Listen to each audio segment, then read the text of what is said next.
আজকের গল্প নতুন বউ। রিয়া সেদিন প্রথমবারের মতো তার শ্বশুর বাড়িতে পা রাখল। লাল শাড়ি, গায়ে গয়না, মুখে লাজুক হাসি, একদম যেন নতুন বউ। সারাদিন বিয়ের আনন্দ, আত্মীয় স্বজন, হাসি খুশিতে কেটে গেল। কিন্তু রাত বাড়তেই বাড়িটা কেমন যেন অদ্ভুত চুপচাপ হয়ে গেল। রিয়াকে সাজিয়ে তার ঘরে বসিয়ে দেওয়া হলো। ঘরটা সুন্দর, ফুল দিয়ে সাজানো, হালকা আলো, কিন্তু কেমন যেন ঠান্ডা ঠান্ডা লাগছিল।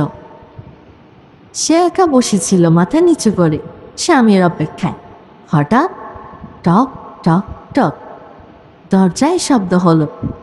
রিয়া ভাবল তার স্বামী এসেছেন, কিন্তু দরজা খুলতেই কেউ নেই। তার মুখটা থক করে উঠল। সে দরজা বন্ধ করে আবার বিছানায় বসলো। ঠিক তখনই তার পেছন থেকে কারো ফিস ফিস আওয়াজ। তুই এখানে কেন এসেছিস? ইয়া ঘুরে তাকাতেই জমে গেল। ঘরের কোনায় দাঁড়িয়ে আছে এক মেয়ে। সাদা শাড়ি, এলোমেলো চুল, মুখটা অস্বাভাবিক ফ্যাকাশে। রিয়া কাপা গলায় বলল, আপনি আপনি কে? মেয়েটা ধীরে ধীরে সামনে এগিয়ে আসতে লাগলো। এই ঘর আমার ছিল। রিয়ার শরীরটা ঠান্ডা হয়ে গেল। ঠিক তখন দরজা আবার খুলে গেল। তার স্বামী ঢুকল। রিয়া দৌড়ে তার কাছে গিয়ে বলল, ওখানে একটা মেয়ে, ওখানে একটা মেয়ে। স্বামী অবাক হয়ে বলল, কোথায়? এখানে তো কেউ নেই। রিয়া পিছনে তাকালো, ঘর তো ফাঁকা। সে ভাবলো হয়তো ভুল দেখেছে।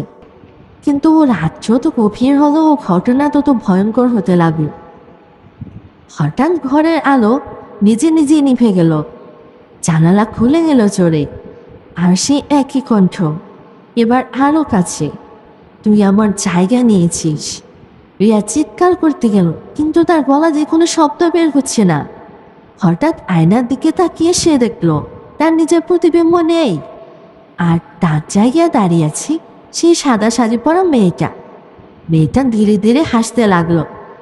আজ থেকে তুই আর আমি একসাথে থাকবো। পরদিন সকালে ঘরের দরজা ভেতর থেকে বন্ধ ছিল। অনেক ডাকাডাকির পর দরজা ভাঙা হলো।